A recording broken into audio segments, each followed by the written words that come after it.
That is such a pro tip. I am absolutely doing that from now on. That is so smart. That's great. Hey y'all, it's LJ here, owner and founder of Smart Moms Plan Disney and Smart Moms Travel. We are so glad you're here for another episode of the Smart Moms Plan Disney podcast. Now, here's your host, Allie. What's up, everyone? Welcome to another episode of the Smart Moms Plan Disney podcast. I am Allie, joined today by Becki and Stacy, and we have a very fun, very helpful episode today for everyone. We're going to be building the perfect park bag. I myself have had moments where we forgot something maybe for our youngest daughter. And I found myself in what felt like a 5K race all the way from the Japan Pavilion in Epcot all the way back to my far end room at the Boardwalk Villas. And if I would have just had this checklist to remember what I needed in my park bag, I could have saved myself the use of my inhaler that day. If you are already a member of our Patreon community, you can listen to this episode completely carefree without a pen in your hand, because members of our Patreon community are going to get our complete packing guide sent straight to their email. We are so grateful for all of y'all, and we love having you in that community with us. If you're not already a member of our Patreon community, take a minute and join us, or grab a pen and take notes on today's episode, because you're going to want to have this list. Becki and Stacy, we have been collecting information from listeners, park bag essentials, things that people forgot, things that they remembered that saved them from having a bad situation, like my 5K race that I didn't mean to run that I will tell about later. Do you have a list that you go to every time? What is your packing strategy? As far as my packing strategy, my strategy is grab my Loungefly and go. I have about 30 Loungeflies because I forget something every single time. Every single one of my Loungeflies has a version of every single thing that I need in it. And I think another part of this conversation is, what do you not need to bring in your park bag? So many people will pack every single little thing that they think that they might need forever and waste so much time, money, and space in their packing. So it's going to be a good conversation. I am a minimalist. I want the least amount of things in my bag. I want to have as many things as possible just attached to me, but without weighing myself down. Minimalist is the way to go, in my opinion. So this is going to be interesting to see. I may be like hopping in and going, nope, you really don't need that. And I would just say too, my apologies for having a froggy throat one more time. Sorry, guys. There's a lot of yellow pollen down here in Alabama. I just sound like it. I'm really sorry about that, guys. You need allergy medicine in your park bag. I guess that's it. Stacy, it's so funny. Your bags are pre-packed. A lot of our Disney stuff is organized and pre-packed as well. But for the first time traveler that's never been, I know this is a massive point of anxiety. You know, what do I need to bring into the park? Is my bag going to be too heavy? Am I going to forget something?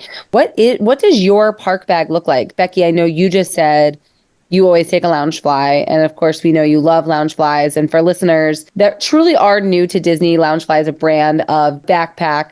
They have a massive Disney collection. They are a pretty decent size, although I would still say on the smaller end personally. Yeah, I would say smaller end, but they're so cute and so creative. And most Disney goers want the perfect Loungefly.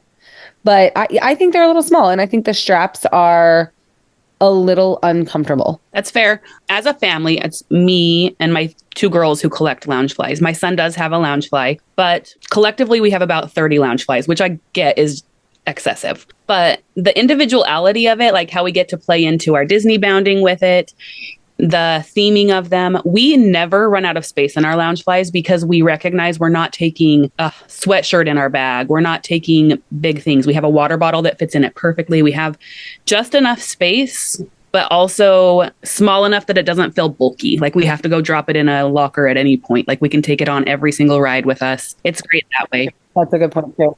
What about you, Stace? What kind of bag do you bring? I have recently been swapping out, trying to find a little bit better bag for me, but the less the better for me. I want a smaller bag. I would love to get to the point of no bag. I know that that's not reasonable. I don't carry a purse. Like in regular life, I do not carry a purse. I have my cell phone with the wallet wrapped around it. And really that's all I need. If it wasn't for needing to carry a water bottle with me, I think I'd get away. Well, I take that back. Also a battery charger. I do need that. There are a few things I want to make sure I have in my room because there's definitely stuff I want on the trip.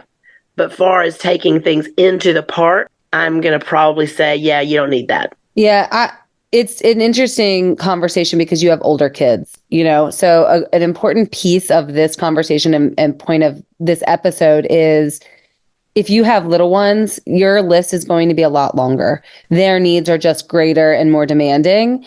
And as you get older, you can really minimalize. I actually bring 2 park bags personally. I have a crossbody, and my crossbody has go-to things that I need. But then I also have a backpack that's a little bigger. I can hold multiple water bottles because I do have little ones. But having little ones also means I have a stroller, right? So my backpack usually will go in the undercarriage of my stroller, and it'll house most of the things that we need throughout the day, but not often throughout the day. And then my crossbody has the essentials that I need to take with me on every ride or, where we're going. So I usually will have 2 bags. And this is something I actually stress about as my kids get older and we lose the stroller and then they're in charge of carrying their own bags and things like that. That's actually a part of my own personal anxiety because I just haven't done it with kids yet.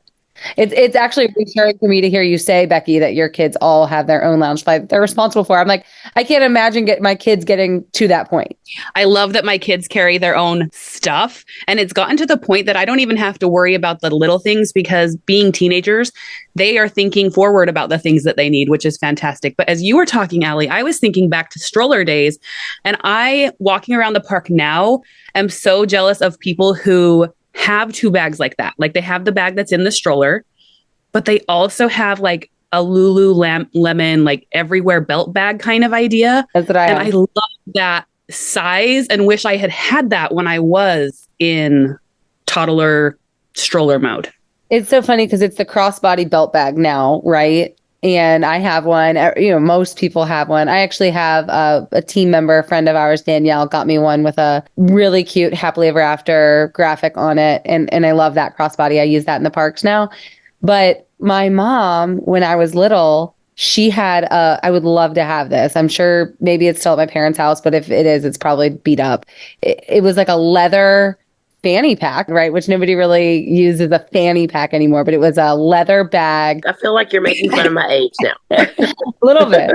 It was a black leather, fanny pack bag with a black silhouetted Mickey head on it. And I very, very vividly remember her carrying that. I would love to have it, but I have to have the belt bag in addition to the backpack. And so I have to think through how I'm going to evolve that as my kids get older. Stacy, I think that was an old joke, and I'm feeling you right there on the old part as well. Like going to the amusement park when I was a kid in Utah, we would go to Lagoon and I would have a fanny pack, and feeling really, really retro right now. We were at the store and they were selling legit fanny packs. And I told Sean, I'm going to buy this. And he's like, I will not be seen in public with you wearing that. Well, they do. I mean, it's essentially what the crossbody is, right? My daughter has a really cute little Zara pink, it's a legit fanny pack, and it's Minnie Mouse, and it's adorable. She wears it when we go to the parks all the time. But yeah, you need that. So that's a good start to this episode. You're thinking, what am I going to carry? Well, think about how old your kids are. Are you going to have a stroller or not?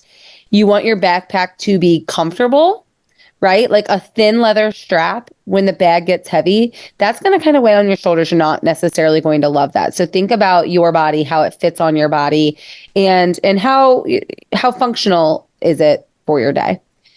Okay, we're going to dive into this list. But before we do, we just want to thank all of you so much for listening today. Really means a lot to us. We love putting out episodes for y'all and helping your Disney planning just be so much easier. If you want to be among the first to get our content weekly every Tuesday when an episode drops, hitting your phone or wherever you're listening, just take a moment right now before we dive into our park bag and hit that subscribe button. That way you never miss out. Really appreciate it. It helps us, helps you. You never miss anything. Okay. We have been teasing now for well over a month here on the show that we're going to take submissions from listeners to help build the best park bag. And we had a chance to comb through. We had so many submissions. If you filled out that form and let us know what was in your park bag, we are so grateful. Of course, we can't mention every single person and every single thing that was on the list, but we do want to thank everybody that did submit, because there were some really great ideas in addition to the ones that we already had for ourselves. And we're excited to talk through them. The number one item on everybody's submissions, as well as some of the, podcast team as we're talking, snacks. People mention snacks and having snacks in your park bag. I think snacks are really important. Like, you're going to get Disney snacks. You're going to buy a Mickey pretzel. You're going to buy some of the snacks we've covered here on the show, but you're not going to buy, 20 of them in a day. And you are going to have long lines or long walks or long waits. And there are going to be moments that hunger will attack and you will have hangry members of your family. And having a quick grab snack in your park bag is going to be something that can really save you. Yeah, we are a family of throw in bags of goldfish, things that are small, but going to meet the need of a given moment. Yeah. And talking about the benefit of older children versus mom being responsible for everything, that is something that we will do, is pre-order our snacks kind of in a bulk. Because I have 5 kids. And now I have 2 in-law children. And so when we travel as our large group, I'll buy boxes of whatever snack, like those little Gardetto trail mix things. Those are so good. And we'll buy little packs of M&Ms and just all the little things that we're going to throw into a park bag. But I wouldn't hand them out individually to everybody, because these are grown adults, honestly. Yeah. So I would take these large bulk things, have them in the room with us, and everybody would get their Ziploc and come into wherever, the snacks were stored, and people would pack their own little snack bags every day. And that was just such a nice, they're responsible for it themselves kind of opportunity, because some people wanted the beef jerky, some people wanted the gummy bears, there was just different things for different kids. And I definitely recommend that. If you really want to think ahead, you can really kind of save money on doing your own things and having your own size snack bags if you buy things larger size and break them down. So that's been good for us. And like I said, just big kids being responsible for themselves. It's a great achievement to reach that point in life.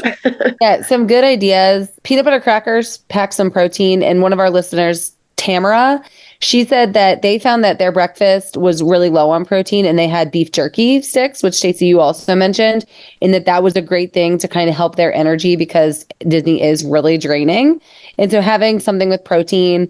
Another listener, Hillary, said that she brought little packs of Skittles and Fruit Leathers for her hangry toddler moments. She said every time her 5-year-old would have a frustrated, overtired, or hangry moment, the Skittles or Fruit Leather was just enough of a sweet treat to avoid a meltdown. I love that idea, because what little kid doesn't see like a fun size candy and think, oh, this is a big reward?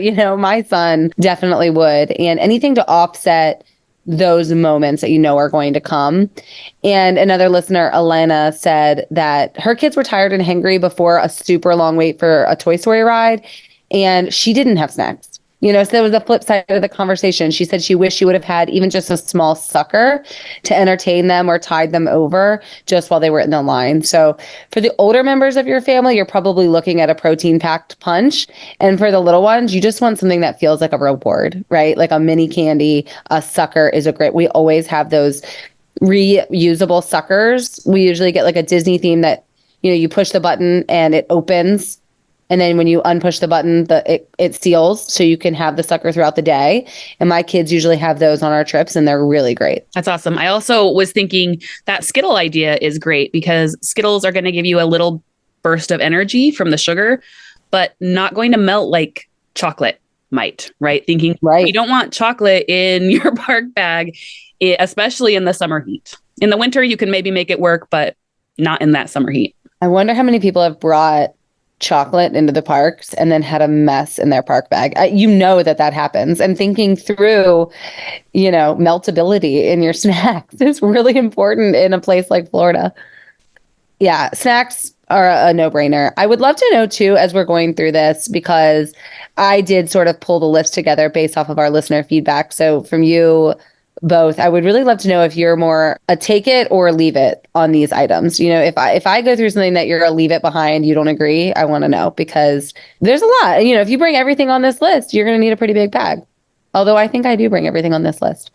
I think that snacks was a great one, but it was not what I thought you were going to say first. And I actually was thinking while Stacy was talking, how important snacks is. This is kind of a rabbit hole, but snacks in your room, like having something when you get back to your room is a difference maker. Everybody wants to eat when they get back. It's absolutely true. It really is. And you're probably not going to want to order quick service, spend more money, walk to the location and get, that's just not what you want. But if you can have like a bag of pretzels, or maybe you bought a snack at the parks and you're not finished with it and you have that back in the room, but something to eat when you get back is a really good idea. Well, and that's a good place to have the thing that needed maybe a little chill, and it's in your cooler, when you get back to your room. Like, we'll do little individual cheese, that just something that's kind of a little salty. I like to replenish my salts at the end of the day. We've always had little cheese snacks to get back to the room. But yeah, it's crazy how snacky you are even late at night. Yeah, totally. So the next thing, and Becki, I'm curious if this is what you thought was going to be number one, is a water bottle. No, that's still not what I thought it was going to be. Okay, this is so interesting. I can't wait to hear I bet I know. Okay, I bet I know. Water is essential. There are water fill stations everywhere. And have you seen those collapsible water bottles that just kind of become the size of the palm of your hand? And then I know you have like a love affair with your water bottle. Like you have one that's so specific and necessary. I do. I'm not I'm not a Stanley girl, but I do have, shout out to the Dylan brand water bottle. If you want to be a sponsor or send me any free Dylan water bottle parts, I would love that. I do love the Dylan. So when you mentioned that Danielle, one of our sweet team members, gave you a little crossbody, she actually gave me for my birthday. She did give me a crossbody that holds my gigantic water bottle. And it's very helpful. And it's got a little pouch on it, so I can have my phone in that and the water bottle. It is crossbody, but I did have to, handed it off to my husband, I'll be honest, sometimes. But yeah, water bottles, so key. You don't want to be wishing you had water and you're standing in the middle of a line and you're like, where's a fountain? Like, you don't want to be in that position. You want to always, always have water. And you want to, even if you're not an empty water bottle, when you stop for your snacks or your meals, you want to get those waters that they'll give you and refill it every single time with the ice. Go ahead and get their water at a quick service or at a sit-down restaurant and go ahead and put that ice in every time that you stop and keep it filled to the brim. Yeah, this is a massive essential. This is for your health and for your safety, honestly. You don't want to be stuck in the heat and on your feet and not have water. And the water fill stations just make it so easy to have it accessible all day long. And I would not recommend a Stanley cup. You just said you're not a Stanley girl. That just feels bulky and heavy and difficult. You want to have a lightweight. I like the collapsible water bottles. Honestly, they'll clip to things. A lot of the ones, we have them for our kids and they'll clip to things and we can just refill them when we need them. And they're really great. We do the 32 ounce kind of squattier water bottle, but I have to have a lined water bottle because I need cold water. I cannot do like room temperature water. So I have to be able to have it be cold. And those 32 ounce ones that would be any of the brands that you can find out in the marketplace fit inside of our Loungefly perfectly. And there's something about the flavor. I know the flavor of water. Like, does water have a flavor? Florida water does tend to have a flavor. And so if you are somebody who struggles with the flavor of water, we also bring the little drop-ins so that we can have flavor to our water and not have that Florida water taste. Yep. I love that you just said that because it's next on the list here to go along with the water. My wife does not drink. She hates water. It's the most absurd thing. She says she doesn't like water. She doesn't drink water. And the only way to drink the water is with a water flavor packet. And, she still says it's water. I say it's lemonade, but either way, you're getting a fluid. I think as long as it's not carbonated or pumped full of sugar, then it's still going to hydrate you well. So whatever it takes to get that hydration in your body, the heat's going to hit you and you need to have those fluids. Yeah, totally. Okay. Next, is this your number one? portable charger? Yes. I thought that was by far going to be the thing that people say. You can't get by without it at this point. It's so funny. No, people said snacks more. Isn't that wild? And this makes me think, do people just not, I mean, a lot of people said this, but I really felt like snacks was more prevalent, but portable charger, if I forget snacks, I'm like, oh man, I'm going to be hungry. If I forget a portable charger, I'm in panic mode. Yes, you are. You're like, where is there going to be a plug that I can go and plug myself into a wall? There's places to charge in the parks, but it's going to take you out of your day to day. You have to have that portable charger. Yeah, it's not really doable at this point. People do. I have a lot of clients when I'm planning that will say, oh, I'm so worried I'm going to be on my phone all day with Genie Plus. And I don't want to leave the wrong impression and make you feel like that's true because, I feel like that's a misconception. Genie Plus is quick picks and move on with your day. But you are going to be on your phone a lot, right? Like when I'm at Disney, I'm very present with my family. You're not on your phone playing Wordle. You're not on your phone doing busy work or anything like that, but you are on your phone even if you're present with your family. You're taking pictures, you're checking wait times, you're looking at your memory maker, you are mobile ordering, you are checking the next virtual queue. I mean, you're using your phone a lot. And it doesn't mean, oh, I wanted this trip to be about my family and now it can't be because I'm always on my phone. Like you still will be very present, but your phone is going to be very present as well. When you don't have a portable charger and you want that picture in front of the castle at night and your phone is dead, that's going to be a big bummer. It is. We are a fuel rod family. I know that we have both types. We have the big bank that's going to recharge your phone 7 times, but we also have turned into fuel rods. If you don't know what fuel rod is, it's a little miniature charger. It's enough to charge your phone probably about 50%. But you can pop them into the fuel rod machine and get a fresh one at any time throughout the day. And because there's 5 of us and we have 5 devices, one big brick doesn't serve the purpose of everybody keeping charged. And so what we ended up doing, our original fuel rod discovery was while we were in the park and my phone was dying. So I bought it. It's expensive in the park. You can find them, but you can also pre-buy fuel rods on Amazon or on the marketplace and bring them and still swap them out in the park. Yeah, exactly. I have fuel rods on my list. I'm actually so glad you said that because I don't personally use fuel rods, but I was going to ask if either of you did. We have a lightweight charger that we recharge in our room every night with a small cord that we use, and it works just fine. But Katie, our friend, co-host Katie, she is like known for her portable charger. I used it once and it was like so wild anything wild is going to go hand in hand with Katie, right? She has a light up cord and she swears by this light up cord because at night it's easy to find her things and it's easy to find her. When you're in the crowded parks and you're waiting for Happily Ever After and there's huge crowds and it's dark, it's hard to find your group, but you can see Katie's blue lit cord and it's easy to find her. But also it has this really cool thing where if the light is moving, the speed at which the light is moving, you can kind of tell how fast your phone is charging. So, there are lots of different types of portable chargers you can look at. There's ones that are like magnetic to the back of your phone that just charge being stuck there. And you can kind of use that battery first and then your regular battery. And I don't think it matters what you use, what makes the most sense for you, but having one is so, so important. So many of our listeners submitted our form and said, phone was dying. We had hours to go in the park. I mean, I'm talking, it's been 11 a.m. for me before and the phone is already dying, and I have to be honest, I will usually have 2 backup chargers, which is where the fuel rod would maybe be a better idea because you can just always be changing it. With that though, don't forget your cord. It's easy to remember, I have my charger, but you get there. I've been there before. I've had my fuel rod and not had a cord to plug my fuel rod into my phone, which essentially means I have no charger.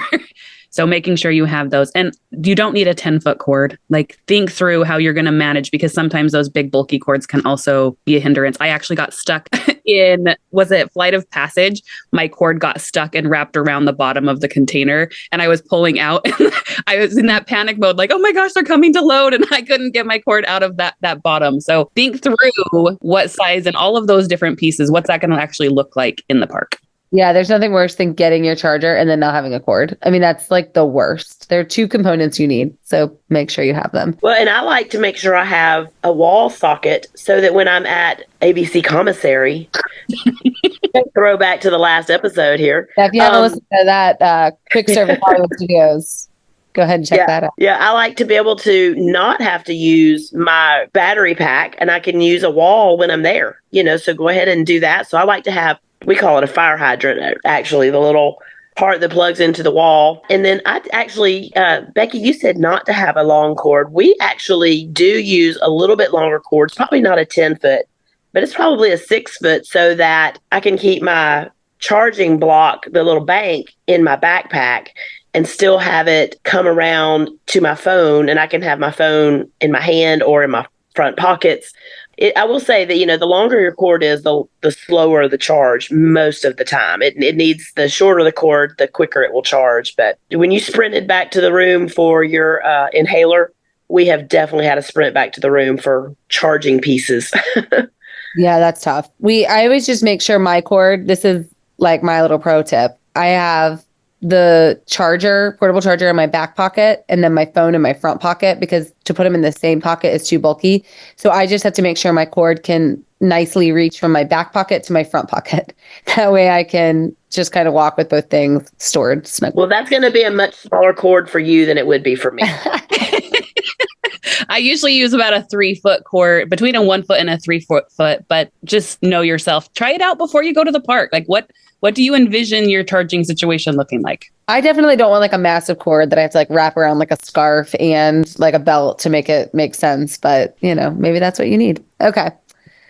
Next up on the list, another super important one, sunscreen. We forget this a lot. I'm not even kidding. I have used a stranger's aerosol sunscreen in line for Mine Train at Magic Kingdom more than once. I don't know why this is hard for me to remember.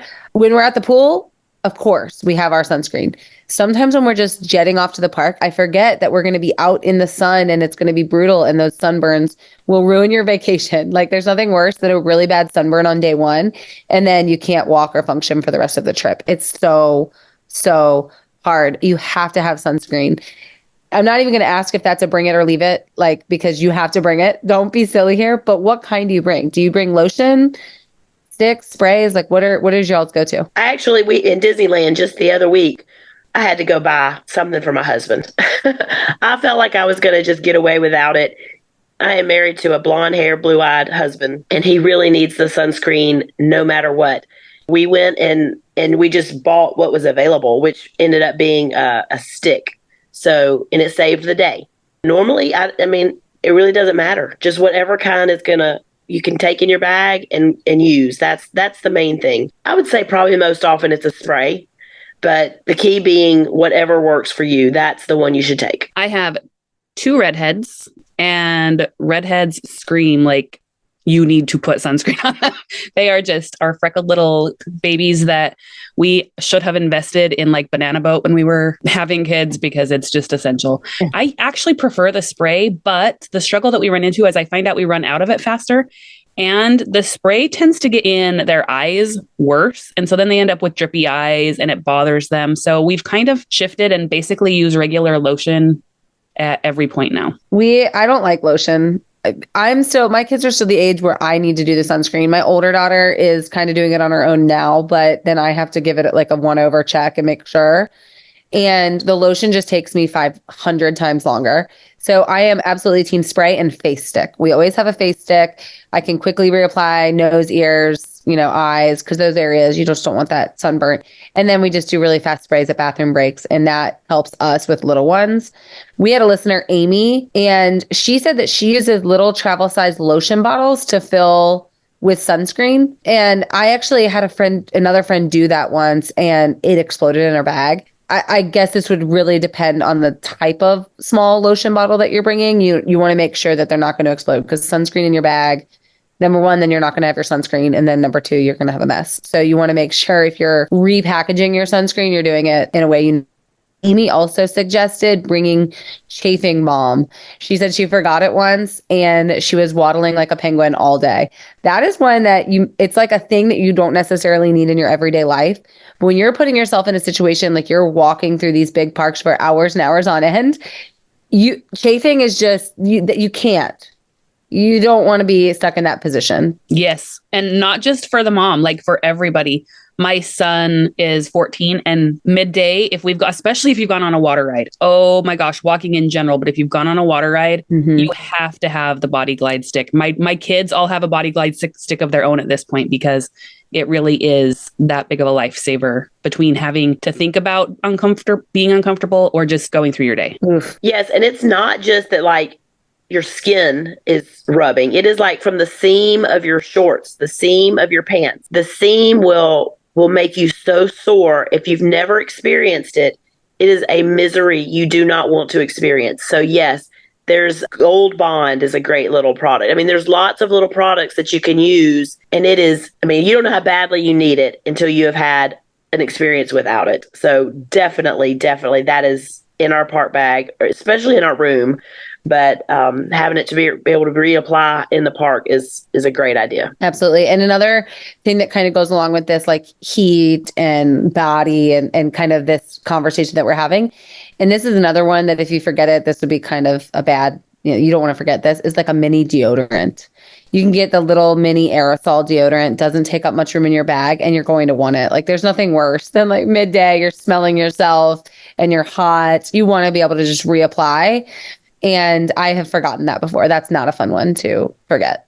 I wouldn't recommend a stick. That could like melt or whatever, but definitely a spray, little aerosol. Can you take the mini aerosol sprays as a carry-on on an airplane? I do. Oh, it just has to be airport travel size. And you know what? It's so interesting that you just said that because now you brought up security to me. You're going to find when you go through those Disney security measures as you're going into a park, some of these things that you put in your park bag are always going to set the alarm off. And just a little pro tip, like portable chargers will often set the alarm off. And actually, I'll use this as a segue into the next thing you're not going to want to forget. Sunglass cases will also always trip the alarm. They're like big black blocks, as you go through that security can't tell what they are. So first of all, I wear prescription eyeglasses. Forgetting sunglasses is detrimental for me to have a good day. Like that's just the worst it can be because I can't just go buy a quick pair in the gift shop. I won't be able to see. I need my prescription sunglasses. That, it's necessary for me. And so forgetting mine would be a big deal. So always have sunglasses. And we actually have a listener, Amanda, who submitted and said she recommends bringing 2 pair for your kids because they get lost or broken and your kids in the sun in their eyes, and I actually do usually bring 2. But if you take out your sunglasses and you take out your portable charger and you hold them in your hand straight in front of you as you walk through park security, it'll actually beep in a way that alerts everybody to know that and it'll save you some time at your security check. Yeah, I do that too. Great tip. Yeah. And you'll kind of know, every single time you're like, oh, there's Becki, her bag always sets off the alarm. You'll kind of learn which things you can ask the security guard too, like what in my bag is setting this off. And so you can hold it and save yourself that time. But yeah, sunglasses, do y'all you bring sunglasses into the park, right? Yeah. Oh yeah. The sun is not something to mess around with, like sunscreen, sunglasses. If you're a hat person, bring a hat. Yeah, a hat is always a good idea as well. I'm not really a hat person because I'm an ear person. But you know what? Another pro tip, I always do braids because I have a lot of hair and a ponytail gets really heavy and uncomfortable. So I usually do braids because they're lightweight and off my neck. But so often I forget to put sunscreen in my hair part and my part will burn, often at Disney World. And then it's, peeling and then that's in your head. So don't forget the places like any exposed skin, like your hair part that will need sunscreen. I want to mention while we have kind of gone back to skin issues, and I am not a medical professional. However, I have found that my feet and ankles, and if you've ever heard of like the Disney rash, there is a really weird little kind of a splotchy skin thing that will happen on your ankles and your legs sometimes. It's a really strange phenomenon. Now, particularly for me, it's not like a raised rash, but it is like a splotchy rash. And I have found that anything with rubbing alcohol in it will relieve some of that. And if you have like ankle and calf swelling. So I have you can either get the little handy wipes that are like little alcohol rubs or hand sanitizer on my ankles and my feet. It's a relief. It's a really, I cannot explain scientifically why it works. But that's a little, I'm a non-medical professional, so I don't know if it's fine for everybody to do, but that is something that I will do. So I have this alcohol wipes and these hand sanitizers for my ankles and my feet and my legs, which may be kind of weird, but little tip for somebody, if that's an issue that you have had in the past, you might want to try it. That's a good tip. This next one from our listener, Michelle.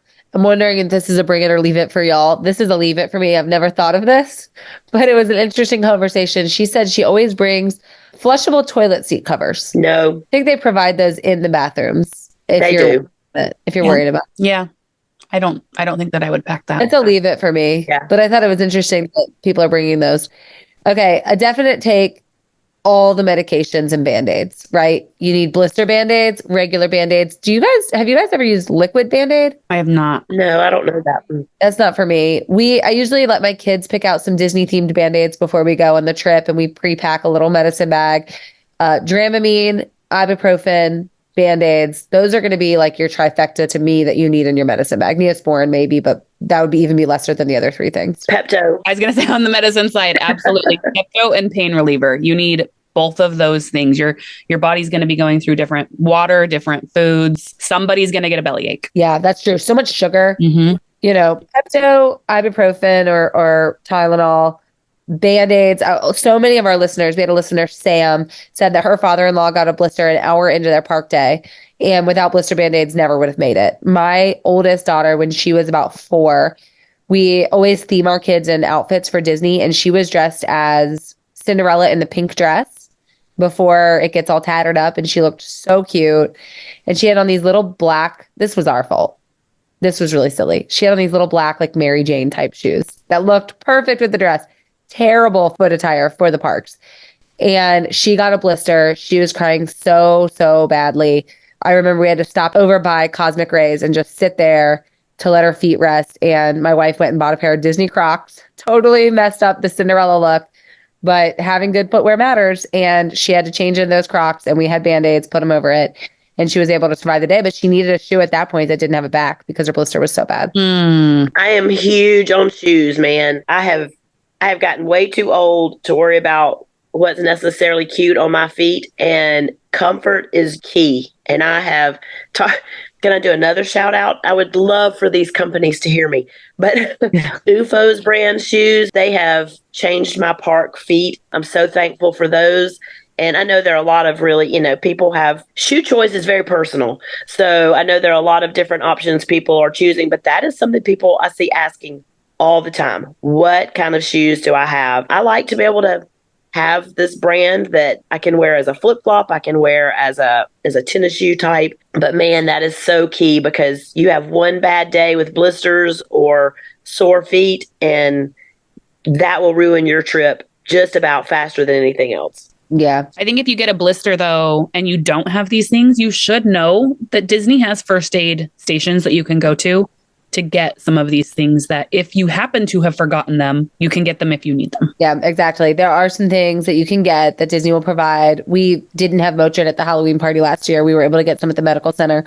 So you can get them, but you also don't want to necessarily be reliant on that. If you need something and you're in line at the back of the park, you don't want to have to keep going to the front of the park to get things. So no panic if you forget those things. Forgetting a portable charger, not necessarily super fun, although you can get the fuel rod. It's not like we want you to panic if you forget these things, but it's going to make your life easier if you have them, right? Well, we are compiling a really great list, and I'm so excited to round it out for all of our listeners and make sure that they feel well prepared for stocking their bag. But before we do, we're going to take a quick break. Are you a dedicated fan of the Smart Moms Plan Disney podcast and feel the need to take notes while listening to each and every episode? Our Diamond Mine Patreon subscription is a perfect fit for you. Every month, our Diamond Mine subscribers receive a new Disney travel guide that simplifies and organizes the podcast content. Join our community at patreon.com and search for Smart Moms Plan Disney podcast. Joining our Patreon supports our woman-owned small businesses and allows you more simplicity and support in planning your next Disney vacation. Join us at patreon.com and we'll see you there. This one is definitely a bring it, not leave it hand sanitizer. Y'all, I can remember when I was in line for Space Mountain when I was a little girl, and I still have a problem with biting my nails. It's just a habit. I can't kick it. It's lifelong. I don't know. I'll be like 90 biting my nails. And I remember my dad, I had my hands on the rails and he was like, imagine the amount of people that have gone to the restroom and not washed their hands and then touched that rail or had their fingers in their nose and then touched that rail, had their fingers in their mouth and then touched that rail. And then you just touch that rail and put your fingers in your mouth. And that has stuck with me forever. Like every time I see, especially the ones in the Space Mountain ride queue, because I know that's where we were having that conversation. But any of them, I just think, gosh, these are probably so disgusting. And you need to hand sanitize after the rides, after the queues, before and after you eat. You have to be sanitizing. Yeah. Hand sanitizer and even like those hand sanitizer wipes to be able to wipe down. You could wipe your hands or you could wipe where you're going to be. You don't have to be overly aggressive. Like Disney does clean their stuff, but those handrails in particular, my skin's crawling hearing you talk about that, Allie. Oh. Yeah, so gross. And clearly I still remember, I mean, I was probably like 6 when my dad told me that, and it stuck with me this long. I still think about it. I still bite my nails, so I guess it didn't have the effect he really needed, but I probably stopped putting them in my mouth, at that moment. This is a leave it for me, but I thought somebody listening may have a child that this is a good idea for. A portable sound machine for when your baby in the stroller wants to take a nap. I think that's bulky and extra and you don't necessarily need it. And you can get white noise on your cell phone and stick it in the stroller. But it's a good thing to kind of think through because a lot of people worry about taking their babies to the parks. My babies, we would just throw like one of those muslin blankets over the stroller and the natural park noise, they would just go to sleep. I mean, you were never going to make it quiet for them. And so letting them fall asleep and adapt to the surroundings was best in my opinion. But I know some babies really rely on that noise. And so thinking through having something to put with them might not be a terrible idea for some people listening. Sure. Just anything that your baby is accustomed to, it can be helpful, whether it be a particular stuffed animal, a particular blanket, a particular handheld little toy. Yeah, consider that. Although I will also argue the other side that, as we have said on multiple other episodes, there ain't no tired like Disney tired. Your kids are going to sleep. That's probably not going to be an issue most of the time. But, think it through. Think through your day with letting your child take a nap. Yeah, this actually is a perfect segue to tell you my 5K that I ran spontaneously. And I may have mentioned this on the show before. My youngest daughter, who's 6 now, when she was 2, was very, very addicted to her Binky, her pacifier. And we used those Wubba Nub ones with the stuffy on the end because she also has always loved stuffies. And we forgot it in the room. And we were planning on being in Epcot sun up to sundown. And thank goodness we were staying at the boardwalk because to my knowledge, a Binky is not something you can buy on Disney property. And she would never have made it through the day without a Binky. It just was never going to happen. She needed it. And from the Japan Pavilion, I had to run back to our room at the boardwalk. I can't imagine if we'd been staying somewhere that I needed to go get a bus, and leave the park and go get that passy. She wouldn't have made it through the day. And so, yes, anything that your baby is accustomed to, do not forget it because you're going to find yourself like me. Okay, a couple of things that are definite brings for me. Ziploc baggies and an extra bag for junk. A lot of times a bag from one of the shops will become our bag for junk. Like we'll consolidate and put a lot of things in there. But Ziploc baggies, I feel, is one that people overlook. It's easy to roll them up, throw them in their bag. They take up no room. You're going to be able to put so many things, especially maybe some extra food you didn't finish eating or things like that. Those Ziploc baggies are going to come so in handy more often than you may realize. And we always, always have them in our bags. What size Ziploc bags do you get? Do you take like gallon size, quart size, snack size? Both. We actually put some quart size inside some gallon size and bring both. Good idea. Yep. As minimalist as I am, that is something that if I have a bag, I'm throwing those in as well. They really can be helpful, particularly for leftovers. I think that's probably what I've used them for the most. Another thing as a minimalist that I will throw into my bag, if I have a bag, that has come in handy more often than you might realize is just a hand towel. And we would use that a lot of times if there was any kind of, if it had sprinkled and rained and your seats were wet, we could use those to dry down a seat or dry down a table. We've used them just for like messes, just kind of having little things like that. I mean, and I know you can use like disposable wipes too, baby wipes for those kind of things. But particularly the absorbent kind have been helpful because it rains. It'll rain and you'll have somewhere you want to sit. and those seats will be wet. So wiping those down has been really helpful. Yeah, that's fine. Speaking of rain, ponchos. I can't believe you just said that. That's exactly where I was going. The whole next thing on my list has to do with weather, and ponchos is number one. But are you a poncho or a rain jacket person? I am a 99-cent poncho so I can throw it away person. Yeah. My family has reusable ponchos that we always bring. I do prefer raincoats, but I think that they're too bulky and I don't necessarily think you need it. I think a poncho is just fine. I mean, a massively large poncho can fold up to the palm of my hand. They can really bend and fold, and you have to have them. Do not leave your poncho behind because you're going to end up buying $30 poncho for that spontaneous rainstorm that will happen. I make my choice based on the weather report for that day. I will have on my trip with me both a rain jacket and a poncho. But for the day, I look at the weather report, and if it's just really going to be a specifically rainy day, like it's not just your average Florida pop-up shower. For the pop-up showers, I think a poncho is great. If it's going to be rainy and it's very specifically going to be raining for large periods of time, I will take a rain jacket. Yeah. A lot of people did submissions based off of weather. So poncho was big. Our listener, Kelsey, said she got stuck in a food court because of rain. And we've definitely been stuck. I remember we got stuck under the awning of the Beauty and the Beast sing-along at Epcot because of the rain. And we didn't have our ponchos. They were on our stroller. And our stroller was parked elsewhere. And my sister-in-law had a cover for her stroller, but I did not. Oh. And so rain stroller cover, very important. We ended up putting a towel over ours, and it was not ideal, but it was fine. I bought a towel. We still have the towel. That was our souvenir. Not ideal. We got stuck there. We got stuck in the Lightning McQueen Racing Academy at Hollywood Studios. Belle's sing along in the Racing Academy. Like, those are two places I don't want to be stuck. And we didn't have appropriate rain gear.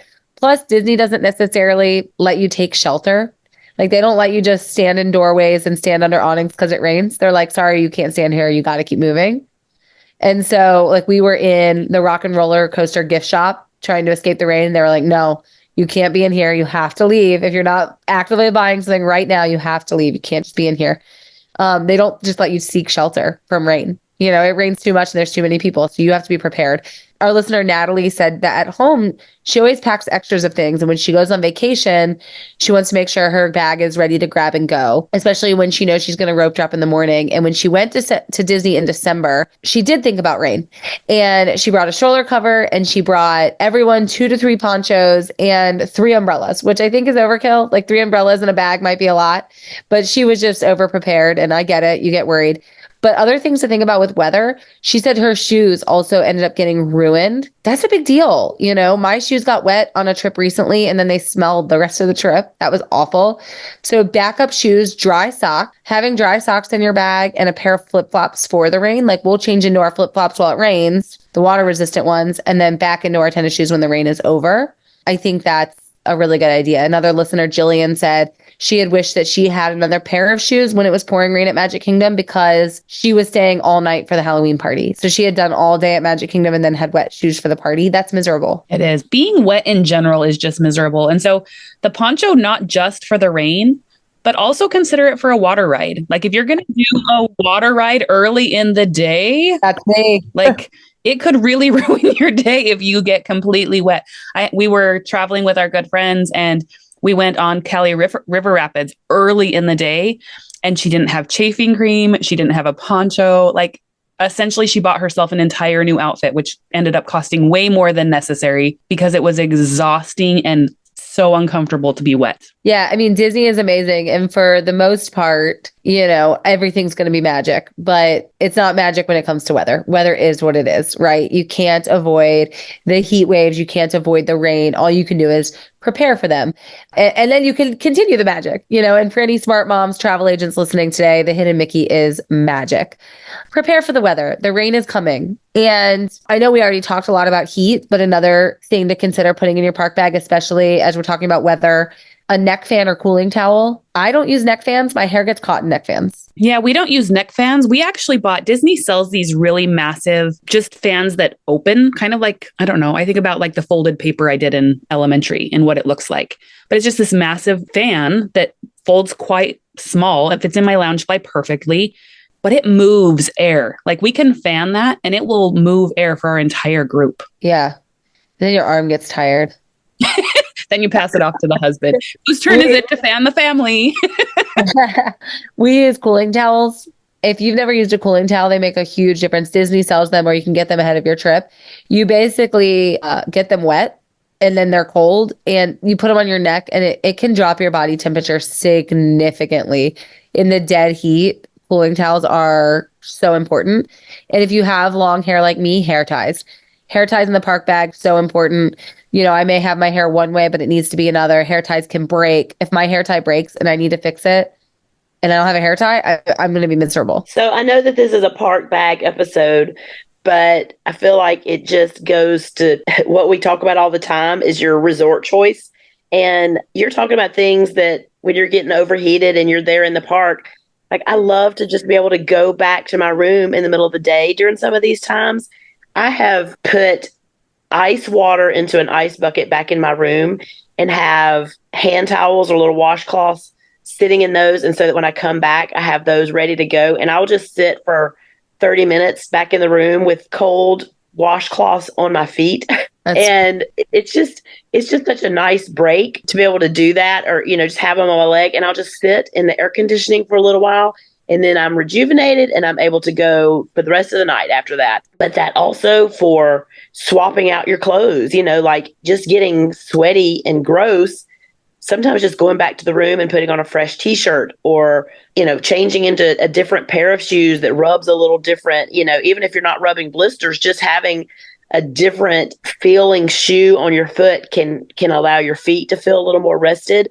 There's still so much benefit to having a room where you can go back quickly. And well, I bring my change of clothes with me, and y'all know that, especially, it has nothing to do with weather too. Like if we're park hopping, I'm changing my shirt on the bus. Like that's right, you are. I'm absolutely. I always have extra clothes with me, so that's right. I fold them up small though. You can Marie Kondo fold if you don't know how. Maybe I'll do a little tutorial, and you can get it real small and into your park bag. Allie, because your clothes are like Barbie size. My clothes are like picnic blankets. That's funny.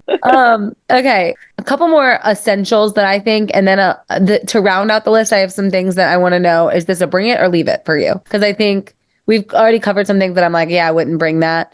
But I have a whole list of those here at the bottom.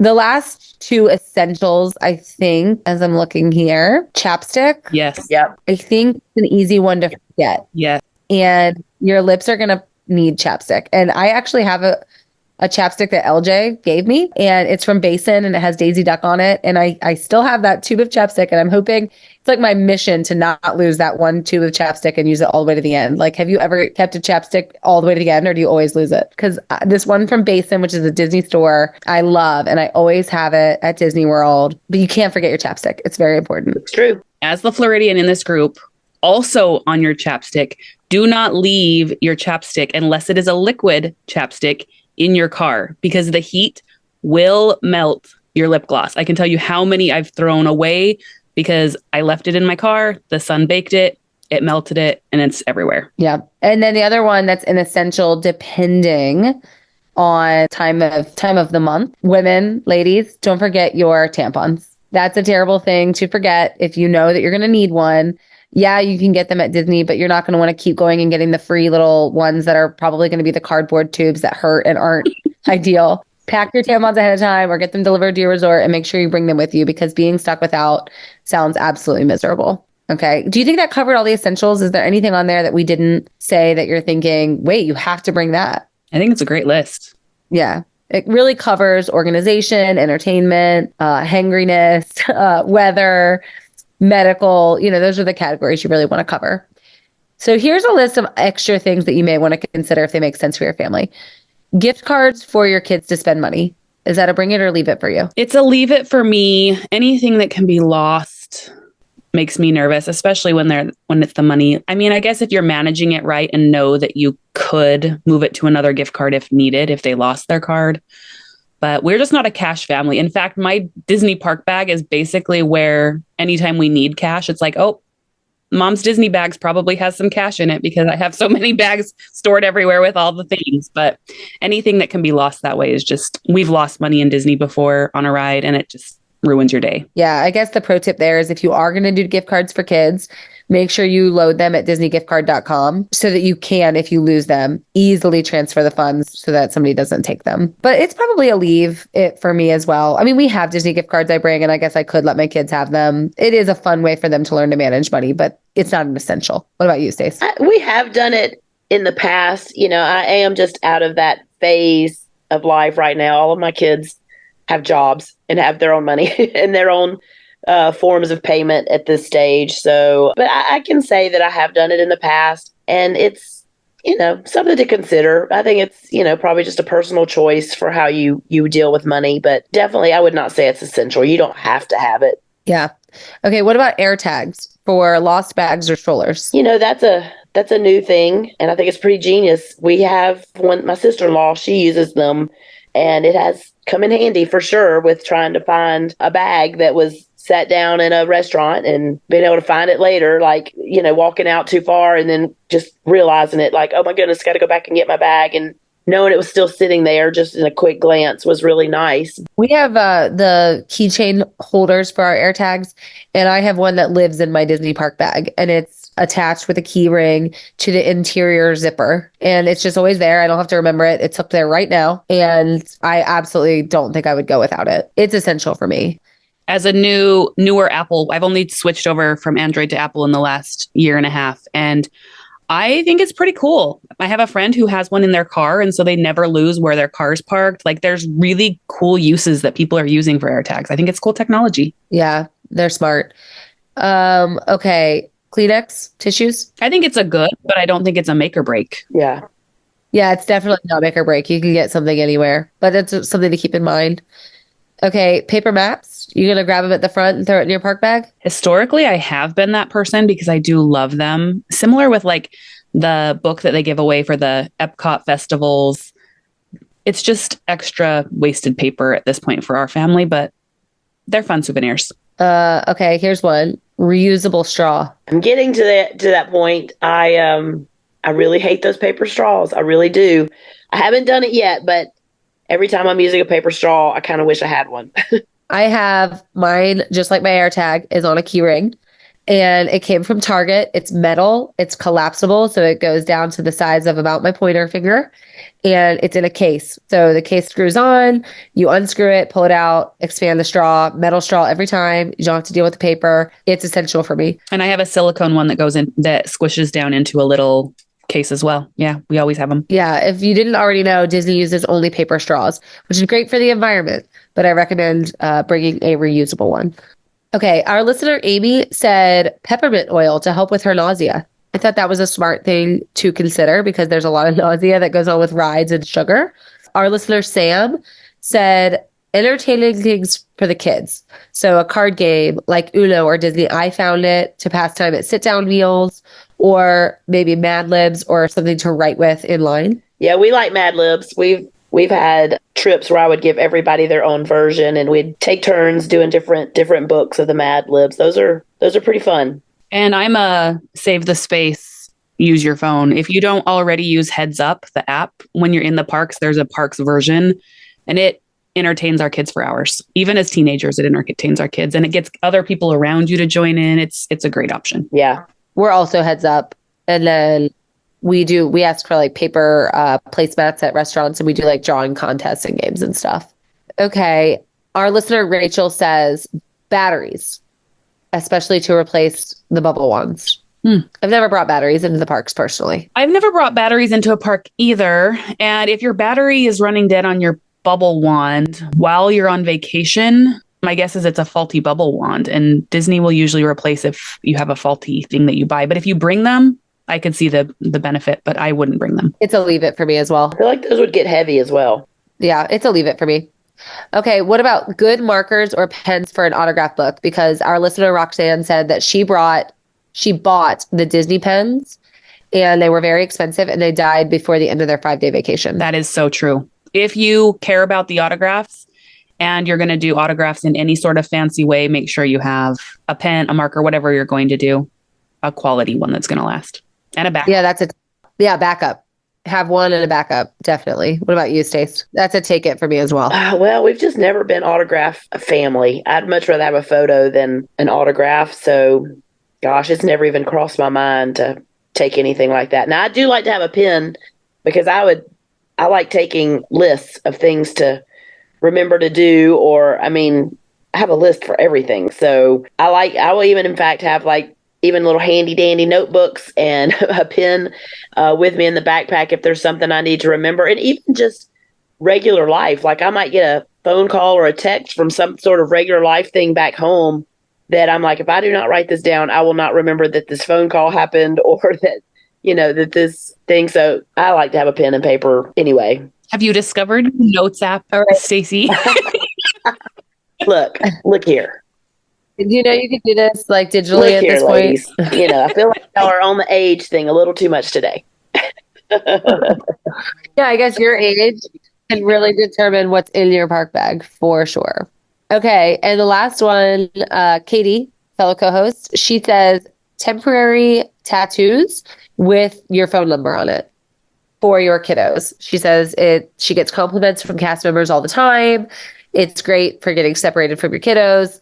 I've never done that, but I can see that it's a good idea. Yeah, I didn't even know that was a thing until Katie had told me about that, but that's pretty cool. I will change the lock screen of my phone to a phone number. Like I'll do this, before we leave on our trip, I'll get a cute little image of something Disney. I'll usually find everybody's favorite character and I'll do like a little Canva thing or something. And on the image itself, I will put somebody else's phone number on my phone. So like for everybody else's phone, I would put my phone number on their phone. And then for my phone, I'd put like my husband's phone number so that if the phone gets lost, gets left somewhere, they can push, just tap your screen. You don't have to unlock your phone. And the lock screen has my phone number on it for somebody to call. And we've had that happen before where my daughter left her phone in the Buzz Lightyear ride. And we had, believe it or not, we were in Carousel of Progress when a phone call came in and said, "Hey, we found a phone." And I was like, oh my gosh, we just left there, and we were able to get the phone back. So it worked.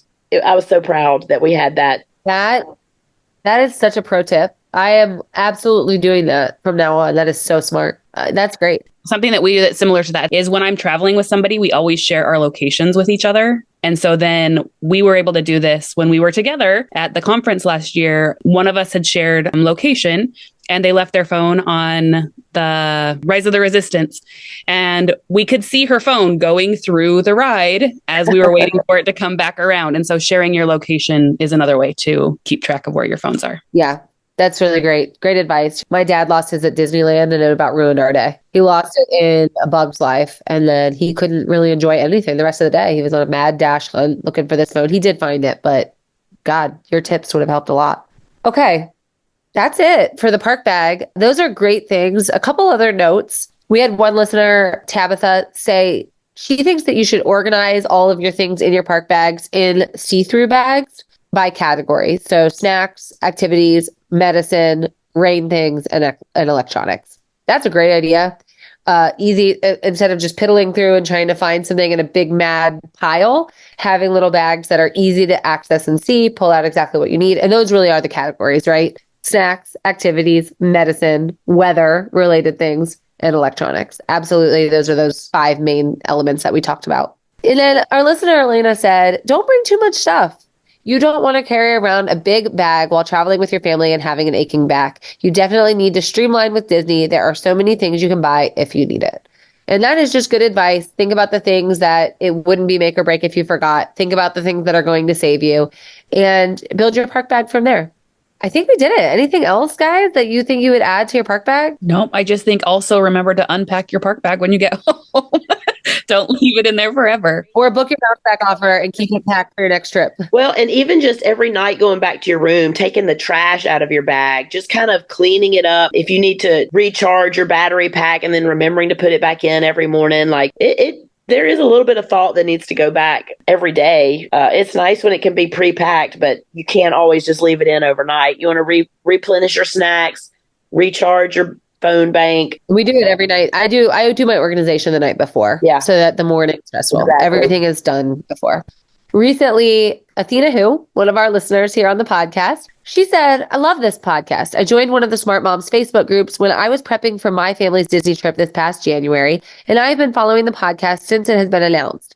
I've followed multiple Disney podcasts, and this one is by far my favorite. I think it's easygoing conversation that somehow stays on track with every episode topic. The episode about the Disney bubble has made me feel more confident in my decision to try to stay on property for the first time in 2025. I love the length of the episodes, and I always get excited when I see a new one. Keep the episodes coming, ladies. Thank you so much, Athena. That is really kind of you to say. We love that you feel like we are staying on track with our topics. We love to talk Disney, so we know we can ramble at times, but hope that the information is always entertaining and useful. If you have something nice to say, like Athena, please stop what you're doing and go give us a 5-star review wherever you're listening. We would love to maybe read it on the next episode. We do have new episodes dropping, so when you are subscribed, you'll get them delivered straight to you. If you enjoyed today's episode, you may want to check out a few of our other episodes. The Dopiest Mistakes of Them All, a Mailbag episode where we talked about the biggest mistakes you can make going to Disney World. Took feedback from listeners just like we did on today's episode. You also may want to check out the Magic Kingdom itinerary episode. We gave companion guide itineraries to every single one of our park itinerary episodes. And if you missed out on that in our Patreon community, did you know that you can go buy principal itineraries as a bundle right now? We are selling them in a 4-park bundle, and it would be great to add to your planning to make your life a lot easier. And maybe you should check out when you should go to Disney World, because the park bag that you pack will greatly depend on when you are going to Disney. That's going to do it for us this time. And until next time, we'll see you real soon.